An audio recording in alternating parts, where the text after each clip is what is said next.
Hello, 2nd of February today. It's not that warm, yeah, there's been a lot of rain in the last sort of couple of weeks, so yeah, I hope everybody's okay out there. I know around Ireland there's been quite a bit of flooding over here in Wexford area, and yeah, some people are left devastated with some of the floods. I see in New Zealand it's been really bad as well. The top of the North Island got hit really bad, and it's amazing how both sides of the world can get hit so badly with rain at the same time. But hope everybody's okay. Just following up from the last video, which I did on cost control with John Kelly, looking at financials. So the last couple of weeks, and I've been doing a lot of financial meetings with groups and individuals, and looking at the financial analysis forms, trying to draw some conclusions from it. And it's been really helpful, I think, looking at what happened in 2025, and certainly then looking at what needs to happen in 2026. You know, we know the milk price is going to be well below what it was last year. How low, we don't know. We live in hope. But, you know, some changes have to happen. And even in 2025, it became really clear from the financials that there was a massive variation in how much meal people were feeding per cow. So in my reports, it sort of varied from about 600 kilos a cow up to 1.7 tonne of meal. That's just part of concentrate per cow. And there was really no correlation between the low feeders and the high feeders and the profitability per cow or per hectare.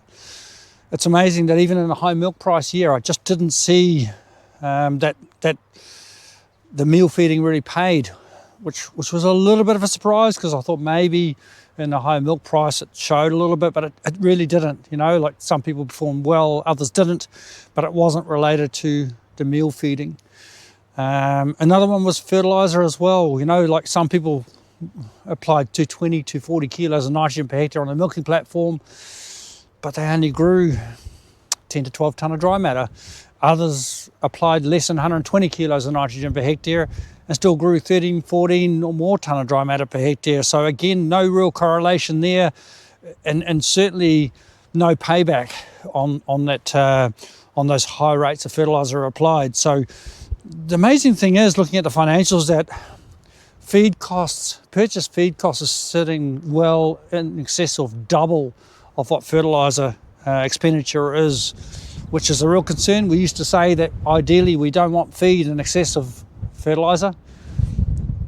You know, we're more than double now, you know, so on average about 85 cents per kilo milk solids spent on purchase feed, and well below 40 cents per kilo milk solids on fertilizer. So look, these are two huge areas.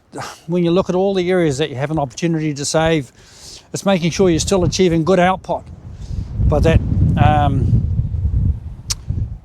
you are managing your costs really well, and that feed, and you know, since and during those financial meetings, I've heard many people coming out with all sorts of statements along, we still want to do the production, so we're not going to cut meal back. Gee, but the production isn't tied necessarily to your meal feeding.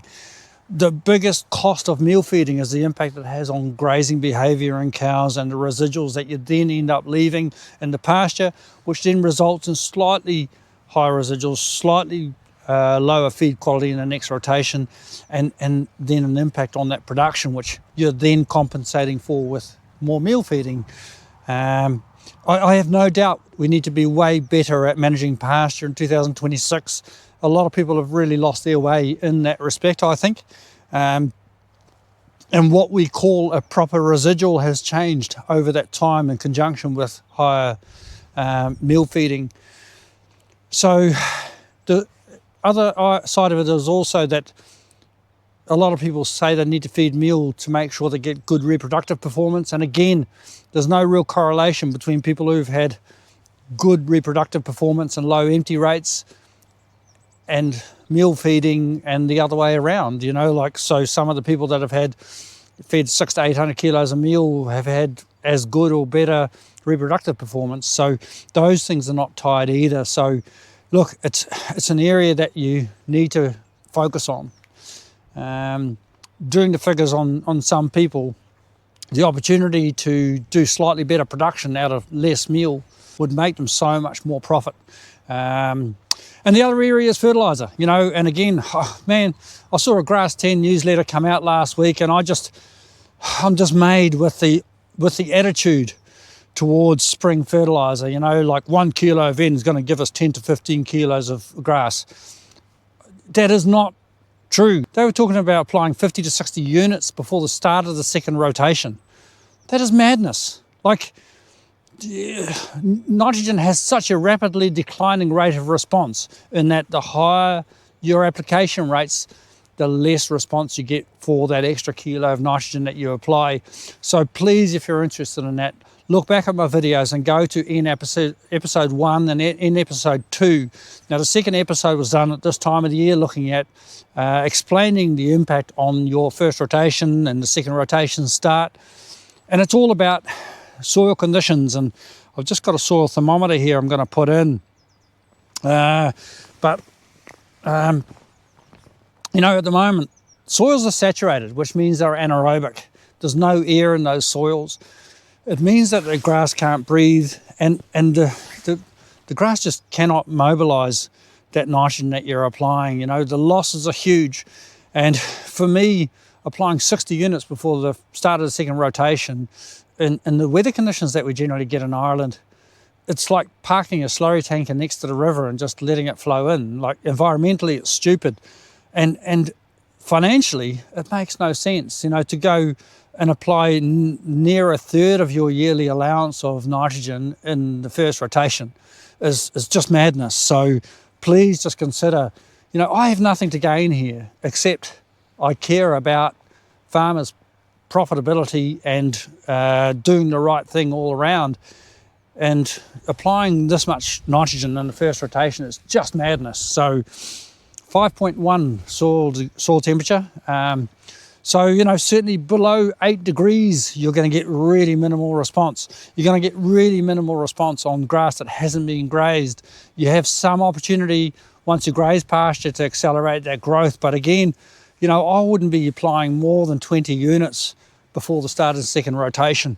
For me, it's madness, and yeah, it's something that I'm really strong on. You know, you need to use that nitrogen wisely to make sure you grow pasture at the right times.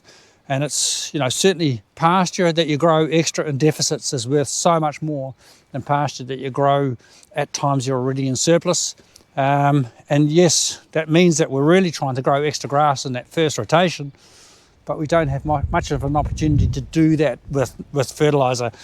It's all about luck of the draw now, the way the weather plays ball, and raising soil temperatures and allowing us to get in there and graze the first rotation properly. So yeah, look, really focus on those things, and certainly get in touch if you feel that you know, you need help in managing some of those things, and give you the confidence to do those things better.